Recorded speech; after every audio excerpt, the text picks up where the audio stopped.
ಇನ್ನು ವಿಜಯಪುರ ಗಡಿ ಭಾಗದಲ್ಲೂ ಕೂಡ ಇದೇ ರೀತಿಯಂಥ ತಪಾಸಣೆಯನ್ನು ಮಾಡಲಾಗ್ತಾ ಇದೆ. ಯಾವ ರೀತಿ ಮಹಾರಾಷ್ಟ್ರ ಮತ್ತು ಕರ್ನಾಟಕದ ಗಡಿ ಪ್ರದೇಶ ಯಾವ್ಯಾವ ಊರುಗಳಿದೆ ಅಲ್ಲೂ ಕೂಡ ಸಂಪೂರ್ಣವಾದಂಥ ಎಚ್ಚರಿಕಾ ಕ್ರಮಗಳನ್ನು ಕೈಗೊಳ್ಳಲಾಗ್ತಾ ಇದೆ. ವಿಜಯಪುರದಲ್ಲಿ ಹೆಮ್ಮಾರಿ ಇರಿಸೋದಕ್ಕೆ ಸರ್ವಸನ್ನದ್ಧವಾಗಿದೆ.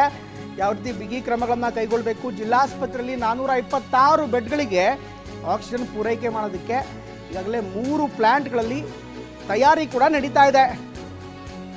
ವಿದ್ಯುತ್ ಇಲ್ಲದೆಯೂ ಆಕ್ಸಿಜನ್ ಪೂರೈಕೆ ತಂತ್ರಜ್ಞಾನ ಏನಿದೆ ಅದನ್ನು ರೆಡಿ ಮಾಡ್ಕೊಳ್ಳಾಗ್ತದೆ. ಯಾಕೆಂದರೆ ಒಂದು ವೇಳೆ ಕರೆಂಟ್ ಏನಾದರೂ ಆಫ್ ಆಯಿತು ಅಂದರೆ ಮತ್ತೆ ಅವಘಡಗಳು ಸಂಭವಿಸಬಾರ್ದು. ಈ ಕಾರಣಕ್ಕೋಸ್ಕರ ಎಲ್ಲ ರೀತಿಯಂಥ ತಂತ್ರಜ್ಞಾನನ ಬಳಕೆ ಮಾಡಲಾಗ್ತದೆ. ಕೋವಿಡ್ ರೋಗಿಗಳಿಗೆ 22 ವೆಂಟಿಲೇಟರ್ಗಳು ಕೂಡ ಈಗಾಗಲೇ ಸಿದ್ಧವಾಗಿದೆ. ಹೀಗಾಗಿ ವಿಜಯಪುರದಲ್ಲೂ ಕೂಡ ಪ್ರಮುಖ ಆಸ್ಪತ್ರೆಗಳಿಂದ ಅಲ್ಲಿ ಬಿಗಿ ಕ್ರಮಗಳನ್ನು ಕೈಗೊಳ್ಳಲಾಗ್ತಾ ಇದೆ. ಆಸ್ಪತ್ರೆಗಳು ಕೂಡ ಸಜ್ಜಾಗ್ತವೆ. ಒಂದು ವೇಳೆ ಕೊರೋನಾ ಹೆಚ್ಚಾದರೆ ಅಥವಾ ಉಲ್ಬಣಿಸಿದರೆ ಅದಕ್ಕೆ ಬೇಕಾದಂಥ ಪೂರ್ವ ಸಿದ್ಧತೆಗಳನ್ನು ಈಗಾಗಲೇ ಮಾಡಿಕೊಳ್ಳಲಾಗ್ತದೆ. 22 ವೆಂಟಿಲೇಟರ್ಗಳನ್ನು ಸಿದ್ಧಪಡಿಸಿಕೊಳ್ಳಲಾಗ್ತದೆ. ಆಕ್ಸಿಜನ್ ಪ್ಲ್ಯಾಂಟ್ಗಳೇನಿದೆ ಅದರ ಡ್ರೈ ರನ್ ಈಗಾಗಲೇ ಆರಂಭವಾಗಿದೆ. ಆಕ್ಸಿಜನ್ ಪ್ಲ್ಯಾಂಟ್ಗಳಿಂದ ಆಕ್ಸಿಜನ್ ಪೂರೈಕೆಗೋಸ್ಕರ ಹೊಸ ತಂತ್ರಜ್ಞಾನಗಳನ್ನು ಕೂಡ ಅಳವಡಿಸ್ಕೊಳ್ಳಲಾಗ್ತದೆ. ಒಂದು ವೇಳೆ ವಿದ್ಯುತ್ ವ್ಯತ್ಯಯ ಆದರೂ ಕೂಡ ಆಕ್ಸಿಜನ್ ಪೂರೈಕೆ ಆಗುವಂಥ ಒಂದು ವ್ಯವಸ್ಥೆಯನ್ನು ತಂತ್ರಜ್ಞಾನವನ್ನು ಅಳವಡಿಸಿಕೊಳ್ಳಲಾಗ್ತಾ ಇದೆ.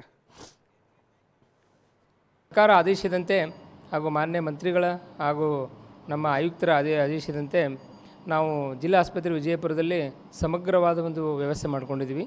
ನಮ್ಮ ಆಸ್ಪತ್ರೆಯಲ್ಲಿ 426 ಬೆಡ್ಗಳು ಇದ್ದು ಪ್ರತಿ ಬೆಡ್ಗೆ ಆಕ್ಸಿಜನ್ ಕೊಡುವಂಥ ಒಂದು ವ್ಯವಸ್ಥೆ ಮಾಡ್ಕೊಂಡಿದ್ದೀವಿ. ಈಗಾಗಲೇ ಡೆಡಿಕೇಟೆಡ್ ಆಗಿ ಕೋವಿಡ್ ಬಂದರೆ ಕೋವಿಡ್ ICU ಅಂತ ತಿಳ್ಕೊಂಡು ನಮಗೆ ಈಗಾಗಲೇ 32 ಬೆಡ್ಗಳು ICU ರೆಡಿ ಇದ್ದಾವೆ. ತಾವು ನೋಡ್ತಾ ಇರ್ಬೋದು.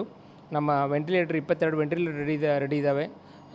ಹಾಗೂ ಇದನ್ನು ಬಿಟ್ಟು ನಾವು ಇನ್ನೂ ಹೆಚ್ಚಿಗೆ ಪೇಷಂಟ್ ಬಂದರೂ ಕೂಡ ಎಲ್ಲನೂ ಸಮಗ್ರವಾಗಿ ನಿರ್ವಹಿಸಲಿಕ್ಕೆ ನಾವು ಈಗಾಗಲೇ ಐಡೆಂಟಿಫಿಕೇಷನ್ ಮಾಡಿಬಿಟ್ಟಿದ್ವಿ ಕೋವಿಡ್ ಬೆಡ್ಗಳನ್ನು.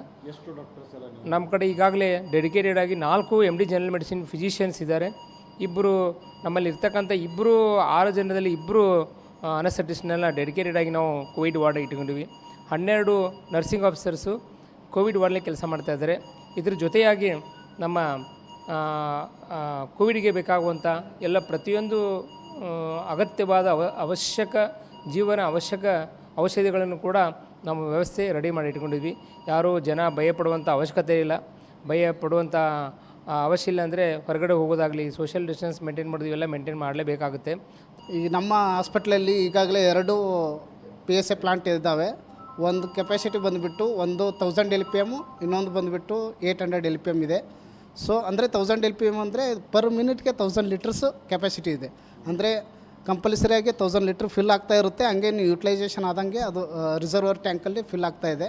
ಅದ್ರ ಜೊತೆಗೆ ಅವಕ್ಕೆ ಬ್ಯಾಕಪ್ಗೋಸ್ಕರ ಸಪೋಸ್ ಯಾಕಂದರೆ ಎಲೆಕ್ಟ್ರಿಸಿಟಿದು ಏನಾದರೂ ಇಶ್ಯೂಸ್ ಆದರೆ ಇಮಿಡಿಯೇಟಾಗಿ ಬ್ಯಾಕಪ್ ಆನ್ ಮಾಡ್ಕೊಳ್ಳೋಕ್ಕೆ 2 DJ ಸೆಟ್ ಇದ್ದಾವೆ ಇಂಡಿವಿಜುವಲ್ PSA ಪ್ಲಾಂಟ್ಗಳಿಗೆ. ಇದ್ರ ಜೊತೆಗೇ ಮತ್ತು ನಮ್ಮಲ್ಲಿ LMO ಟ್ಯಾಂಕ್ಸ್ ಇದೆ 6 KL ಅಂದರೆ 6000 ಲೀಟರ್ಸು ಕೆಪಾಸಿಟಿ ಇರುವಂಥ LMO ಟ್ಯಾಂಕ್ ಇದೆ. ಅದಕ್ಕೆ ಯಾವುದೇ ಎಲೆಕ್ಟ್ರಿಸಿಟಿ ಅವಶ್ಯಕತೆ ಇಲ್ಲ. ಈ ಒಂದು ಎಲೆಕ್ಟ್ರಿಸಿಟಿ ಕೈ ಕೊಟ್ಟರೂ ಸಹಿತ ನಾವು LMO ಟ್ಯಾಂಕ್ನ ಯೂಸ್ ಮಾಡಿಕೊಂಡು ಎಲ್ಲ ಹಾಸ್ಪಿಟ್ಲದ್ದು ಅಂದರೆ ಹಾಸ್ಪಿಟ್ಲಲ್ಲಿರೋ ICU ಆಯಿತು, Covid ICU, step down, general ward, OT ಎಲ್ಲದಕ್ಕೂ ಆಕ್ಸಿಜನ್ ಪಾಯಿಂಟ್ಸ್ ಇದ್ದಾವೆ. ಈಗಾಗಲೇ ಅದಕ್ಕೆ ಯಾವುದೇ ತೊಂದರೆ ಆಗೋದಿಲ್ಲ. ಆಕ್ಸಿಜನ್ ನಮಗೆ ಸಫಿಷಿಯೆಂಟ್ ಆಗಿದೆ ನಮ್ಮ ಹಾಸ್ಪಿಟಲ್ಲಿ. ಎಲ್ಲ ನೀಟಾಗಿ ಅಂದರೆ ಎಲ್ಲ ವಾರ್ಡ್ಗಳಿಗೆ ಈಗಾಗಲೇ ಆಕ್ಸಿಜನ್ ಪಾಯಿಂಟ್ಸ್ ಇದ್ದಾವೆ. ಅಲ್ಲಿಗೆ ಅದಕ್ಕೆ ಬೇಕಾಗಿರೋದಂಥ ಪ್ರೆಷರಲ್ಲಿ ಆಕ್ಸಿಜನ್ ಪ್ಯೂರಿಟಿಯಿಂದ ಹೋಗುತ್ತದೆ, ಸಪ್ಲೈ ಆಗುತ್ತದೆ. ಏನು ಪ್ರಾಬ್ಲಮ್ ಸದ್ಯಕ್ಕೆ ಯಾವುದೂ ಸಮಸ್ಯೆ ಇಲ್ಲ. ನಾವು ಸಮಸ್ಯೆ ಆಗದೇ ಇರೋ ಥರ ನಾವು ಮೇಂಟೈನ್ ಮಾಡ್ತಾಯಿದ್ದೀವಿ.